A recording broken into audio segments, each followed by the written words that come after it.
Hey guys, it's John. What's up? It's Rolly. So first off, I just want to welcome everyone to Stria Fitness and kind of talk about what we did today. So me and Rolly decided to go to a new gym and get a deadlift session with one of our friends. And the goal today is kind of just to walk you guys through our deadlift routine and some of the PRs we hit, and gives instruction on how to perform a sumo and a conventional deadlift. Right, and so you're going to be presenting sumo, right? And I'll be doing conventional. And do you want to take a second to talk about your PR that you made today? Yeah, so deadlifts were feeling great for me today. You know, everything was feeling good. My hips weren't super tight. My back was feeling good. I was, just pretty hyped to deadlift today. I just kind of had that in my mind that I was going to have a good session. Right. And I've never hit 405. Really, the only time I've even touched 405, it didn't even come off the ground. So 355 went up really easy, and I kind of just looked over at both my training partners, and I was just like, all right, 405 needs to happen today. So I do 405, and I mean, it's super slow. I do maintain. It'll be in the video. Yeah, you'll see it. Yeah, but I maintain form. My back doesn't curve or anything like that, but I get to the top portion of the deadlift, and I think I'm locked out, and I look at them, and they're like talking to me, and I'm like, man, what's going on? Well, you had your headphones in, so you couldn't hear us. Yeah. So he was kind of trying to read our lips there. Yeah. He was just kind of holding the weight for Yeah, about 10 seconds. I'm holding 405 at the top for like 10 seconds, and they're like, you're not locked out. So I'm like, I'm not locked out. I don't know if I can go any farther back. Well, he was locked out. His hips were locked out, but he just had one leg. My right knee. You were kind of doing the stanky leg. With Yeah, right leg for my some right reason. knee for some reason just didn't lock out. So I was just like, oh gosh, and then I just locked it out. But other than that, I maintained form, and it wasn't a bad lift, but it was kind of a little janky on that. But other than I thought it was a great lift, especially since it was a PR. I mean, it wasn't perfect, but what lift is? Yeah, exactly. So I did hit some PRs today. Nothing really significant happened with those. So we'll just get into our motivational portion of the video, and then later on we'll take you through our instructional video for both sumo and conventional. Thanks, guys. So hope you enjoy.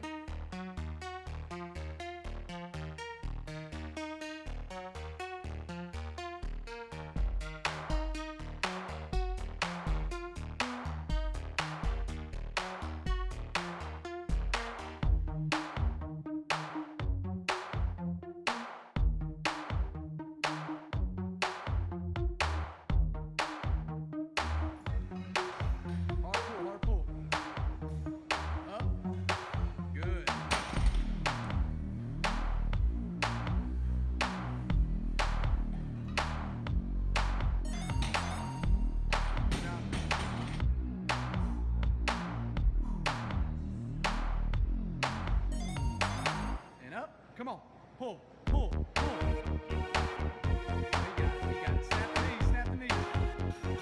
Lock out, lock out. He's not locked. That right knee's not locked. There you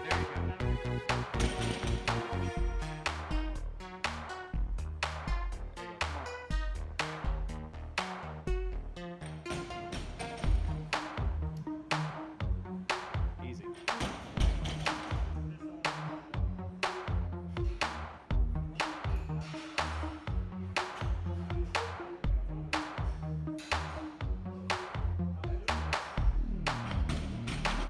Alright guys, well I hope you enjoyed the motivational portion of our video. Well, now we're going to dive into the instructional portion, and we're going to start off with conventional because it is conventional.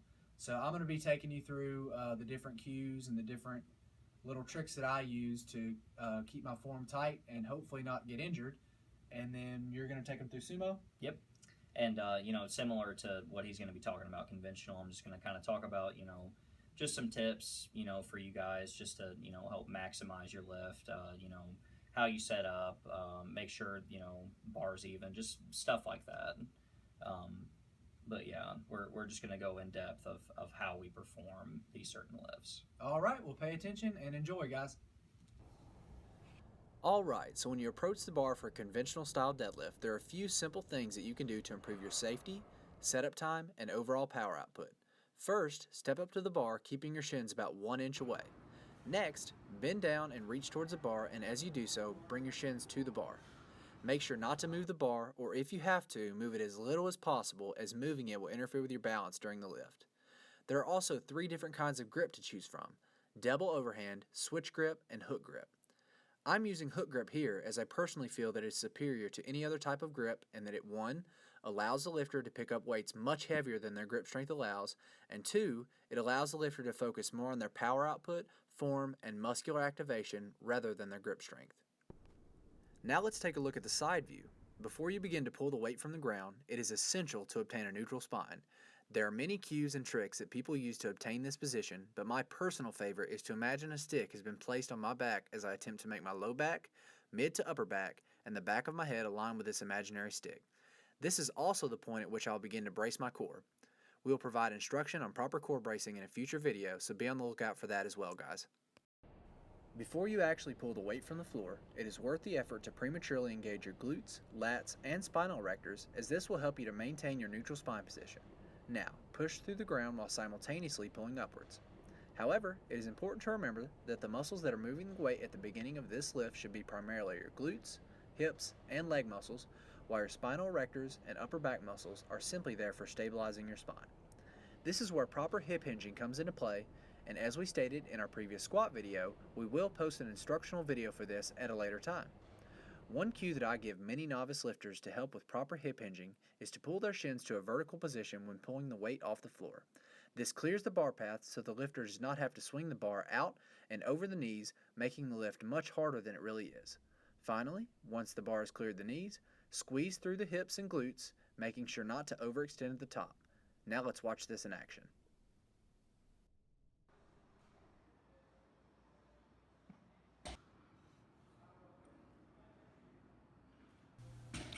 Moving on to the sumo variation, there are going to be some obvious distinctions that set it apart from the conventional style deadlift.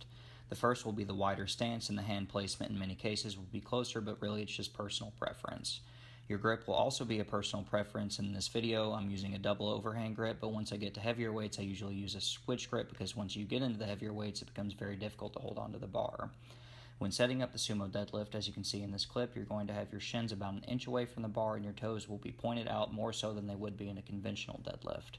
Before you start the lift, make sure the bar is set up evenly so that 1, you prevent injury, and 2, you maximize your power output. There are a few things you need to keep in mind before you start the lift. Firstly, you need to brace your core and obtain a neutral spine, and you always want to engage your glutes and leg muscles to get the weight off the floor instead of your lower back. For me, the initial pull on a sumo deadlift is always slow coming off the floor and fast in the second half of the lift. So if this is the case for you and you start the lift and it feels like it's really heavy, just stick with it because the hardest part is getting it off the ground. Now, let's see it from the side. As me and Rolly stated earlier, it's always essential that you brace your core and obtain a neutral spine before you start the lift so that you can prevent injury. Maintain your neutral spine throughout the duration of the lift and finish strong with the hips and glutes. Okay, guys, first of all, we want to apologize for not getting the video up in time. The day of, we were super tired from a workout, and we did get about 3/4 of it done, but it took us about 3.5 hours. So we were just so exhausted by the end of it. We kind of just called it quits at that point. Yeah. And then, of course, today was Mother's Day, so we weren't going to work on it during Mother's Day because I don't think they would have liked that very much. Yeah.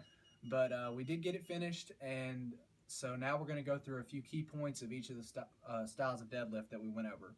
So for conventional, the main takeaways is you want to maintain a neutral spine throughout the entire lift. Make sure you're hip hinging and using your glutes and hips more so than your upper back and spinal erectors and things like that to lift the weight. And then another thing that I want to highlight is to try not to move the bar. And if you do move the bar as you're setting up, move it as little as possible, because if that bar isn't over midfoot, you're not going to pick it up off the ground, especially if it's a heavy weight. So those are my takeaways from conventional, and I think John's going to go through some things for sumo. Yeah, I mean, obviously the just the main things for sumo that separate it from conventional are obviously the wider stance, and honestly, pretty much everything that he just went through with, maintaining a neutral spine, make sure you're bracing your core, activate the glutes and the leg muscles before, anything to do with your back. They all apply to sumo too at the same time. So basically everything that he just said, except for, the wider stance is going to be I did miss something. You want to make sure that you're learning proper core bracing. That's probably just as important. Actually, it's more important than a neutral spine, because if you're not core bracing correctly, you're not going to maintain a neutral spine. Yeah. So we'll probably end up doing a video over core bracing Yeah. and hip hinging and things like that. Actually, not probably. We will. Yeah. So be on the lookout for that, guys. And if you enjoyed the video, hit the like button and definitely subscribe. Thank you. All right. Thanks for watching.